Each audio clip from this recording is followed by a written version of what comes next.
열왕기 2장에서 이제 다윗이 죽고 그의 아들 솔로몬이 왕이 되었습니다. 이렇게 왕이 된 솔로몬에게 첫 번째로 맡겨진 왕으로서의 임무는 왕권을 지키는 것입니다. 그에 대한 사건이 바로 오늘 말씀입니다.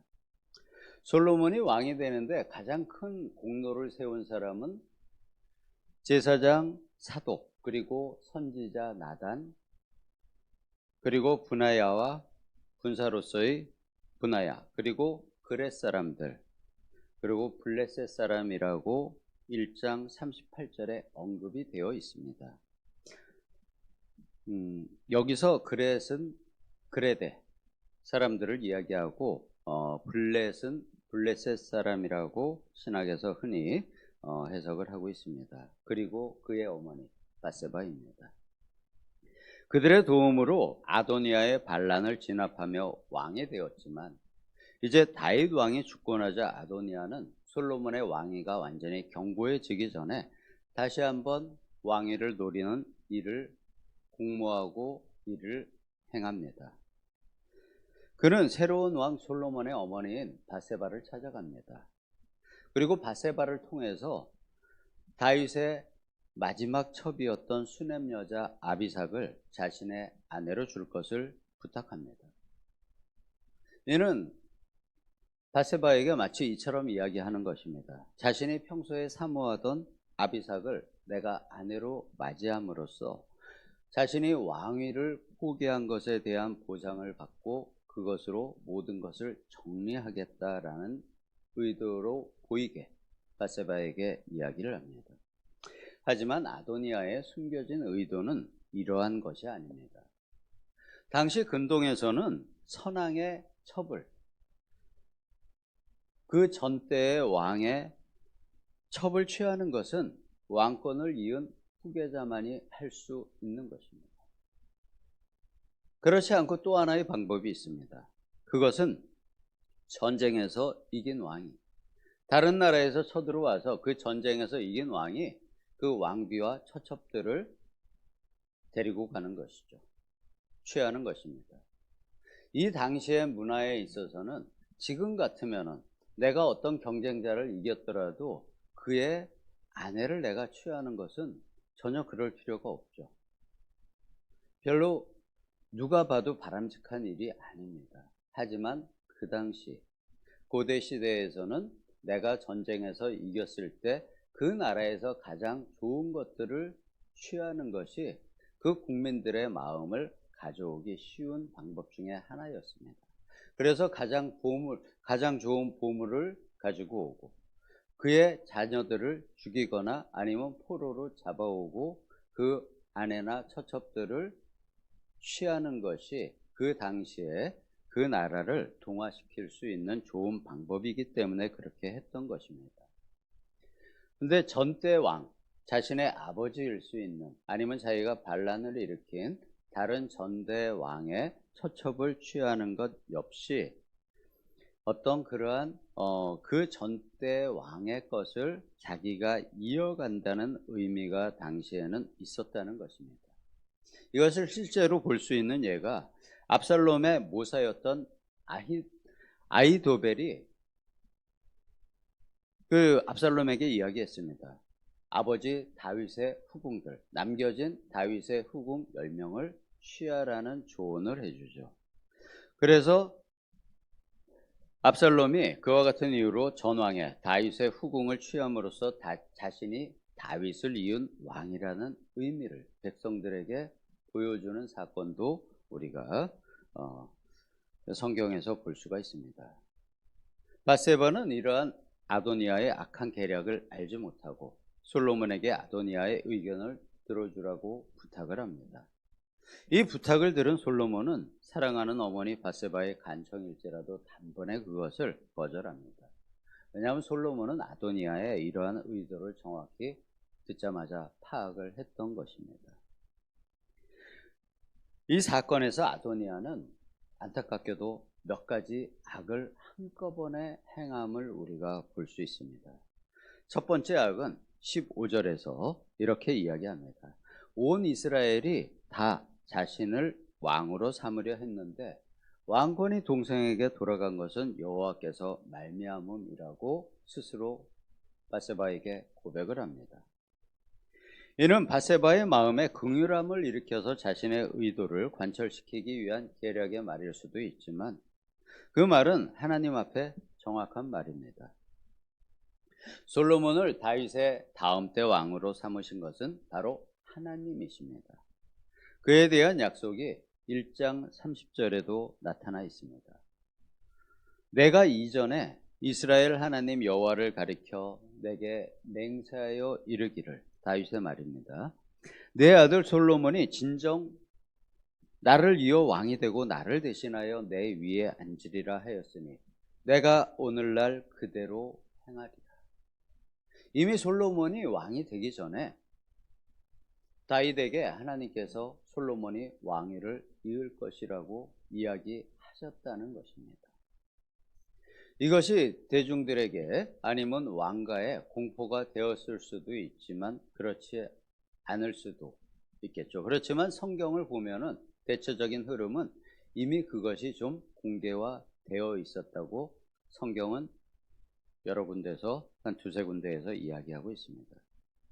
하나님께서 이렇게 이미 이전부터 말씀하셨고 다윗은 하나님의 뜻을 그대로 행한 것이며 또 아도니아도 하나님의 뜻으로 솔로몬이 왕이 되었다고 이렇게 고백을 합니다. 그러면서도 다시 자신이 왕이 되기 위한 음모를 밧세바를 통해서 다시 시작을 하는 것입니다. 이는 명백하게 하나님의 뜻을 어기는 행동을 하고 있다고 스스로 고백하는 것이죠. 하나님 앞에 어리석기 짝이 없는 악한 행동을 하고 있는 것입니다. 그리고 아도니아가 행한 두 번째 악은 바로 거짓을 말하는 것입니다. 자신이 여자로서 아비삭을 원하는 것처럼 밧세바에게 요청을 합니다. 당시 상황에 솔로몬에게 가장 큰 영향을 미칠 수 있는 사람은 바로 어머니 밧세바였습니다. 그런데 만약에 자신이 이 같은 부탁을 다른 사람, 만약에 선지자 나단이나 제사장 사독이나 아니면 아비야에게 가서 했다면 그들은 왕위를 세운 공신이지만 그들에게 요청할 수 있는 사안이 아니죠. 그리고 그들이 들으면은 역시 솔로몬과 같이 그것을 금방 파악할 수 있는 정치적인 문제이기도 합니다. 그런데 아도니아는 마치 밧세바에게 가서 이게 왕과 내의 왕족 내에 문제인 것처럼 포장을 하고 그리고 자신이 왕위를 포기하는 것처럼 거짓말을 하면서 음모를 꾸밉니다. 하나님의 왕이, 하나님 나라의 왕이 되겠다는 백성이 하나님 앞에 거짓을 행하고 있는 것입니다. 이것이 아도니아가 행한 두 번째 악입니다. 그리고 세 번째 악은 왕의 어머니, 즉 밧세바를 이용을 하는 것입니다. 자신의 계략을 이루기 위해서 남을 이용하는 악을 행합니다. 그는 철저하게 세상의 방법으로 하나님 나라의 왕이 되기 위한 악한 계략을 행합니다. 솔로몬은 1장 52절에서 이렇게 아도니아와 서로 약속을 했습니다. 아도니아가 자신의 반란이 실패하자 성전으로 가가지고 제단 뿔을 붙잡았습니다. 그때 솔로몬이 아도니아에게 이렇게 약속을 했습니다. 그가 만일 선한 사람일지라도, 즉 아도니아가 네가 선한 일을 행한다면은 그의 머리털 하나도 내가 땅에 떨어지지 않게 하려니와 그에게서 악한 것이 있으면은 그를 죽이리라 라는 약속을, 즉 아도니아와 솔로몬 사이에는 악을 행하지 않으면은 평생 죽이지 않고 그대로 두겠다고 솔로몬은 약속을 했습니다. 이것이 솔로몬과 아도니아 사이에 이루어진 약속이었습니다. 그런데 아도니아는 이렇게 하나님과 솔로몬 앞에 악을 행함으로 스스로 약속을 어기고 죽음 앞으로 나아간 것입니다. 솔로몬은 자신이 가장 사랑하는 어머니 밧세바의 부탁일지라도 이를 무시할 수밖에 없는 상황이 된 것입니다. 어머니의 부탁을 들어주는 것은 자신과 어머니가, 그리고 또 나라와 자신의 신하가 위험에 처할 수 있는 어리석음이 되는 것이고, 어머니의 하나님의 뜻을 행함이 아니라는 것을 즉시 파악한 것이었습니다. 그래서 아도니아는 밧세바가 듣기에는 그럴듯했지만 정치를 아는 사람이 들으면은 누구도 파악할 수 있는 어리석은 거짓된 음모로 자신의 악을 스스로 나타내면서 무덤을 파는 행동을 한 것입니다. 이렇게 욕심이 앞섰기에 자신의 죽음을 앞당기고 하나님을 의식하지 않고 왕위를 놓고 악을 행한 대가를 받았습니다. 열왕기가 주장하는 것은, 계속 지속적으로 이야기하는 것은 이것입니다. 열왕기와 역대상하가 역시 같은 것을 말합니다. 하나님 나라의 왕은 하나님의 뜻을 따라야 합니다. 하나님의 백성도 마찬가지입니다. 하나님의 사랑으로 왕은 백성을 사랑해야 합니다. 자신의 일보다 하나님의 일을 먼저 해야 하고, 자신의 소유보다 하나님의 소유를 먼저 올려드려야 합니다. 이것을 철저하게 행했던 하나님 나라의 왕의 본이 바로 다윗 왕입니다. 사울은 첫 번째로 하나님 나라의 왕이 되었지만 그는 왕으로서 준비할 시간이 전혀 없었던, 준비된 것이 전혀 없이 왕이 되었습니다. 다윗은 사울을 통해서 또 여러 가지 환경을 통해서 하나님 나라 왕으로서 필요한 여러 가지 훈련을 거치고 나서 왕이 되었습니다. 솔로몬은 훌륭한 다윗 왕을 보면서 자라났습니다.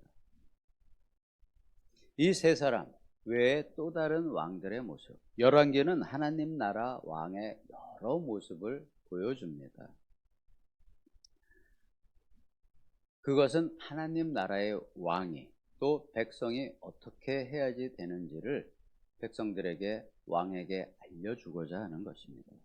열왕기가 보여주는 왕과 나라의 관계는 한 가지입니다. 왕이 하나님을 경외하고 순종하면 나라가 부흥하고 백성이 평안합니다. 하지만 왕이 하나님을 무시하고 우상을 섬기며 불순종하면 나라는 외적의 침입을 받고 백성들의 삶은 피폐해집니다. 이것이 열왕기와 역대기가 보여주는 원인, 현재 결과, 그 모든 것입니다. 이것은 우리의 삶도 역시 동일합니다. 하나님은 우리를 왕 같은 제사장으로 세웠다고 베드로는 이야기합니다. 이 열왕기와 역대기 상하에서의 왕과 백성의 모습이 바로 우리의 모습이고 본이 되어야지 되는 말씀이라는 것입니다. 예수님 말씀의 표현을 따르면은 좁은 문으로 들어가는 성도는 천국에 이르지만 세상 사람이 가는 똑같은 넓은 길을 가는 성도는 천국의 문 밖에서 이를 갈게 될 것이라 말씀하십니다. 우리 성도님들께서는 세상에 넓은 길을 가지 마시고 주님의 길을 따르는, 주님의 뒤를 따르는 우리 모든 성도님들 되시기를 예수님의 이름으로 축복합니다. 아멘. 아버지 앞에 아도니아와 같이 나의 욕심으로 하나님의 나라를 가지고자 하는 헛된 마음을 품지 않게 도와주시옵소서.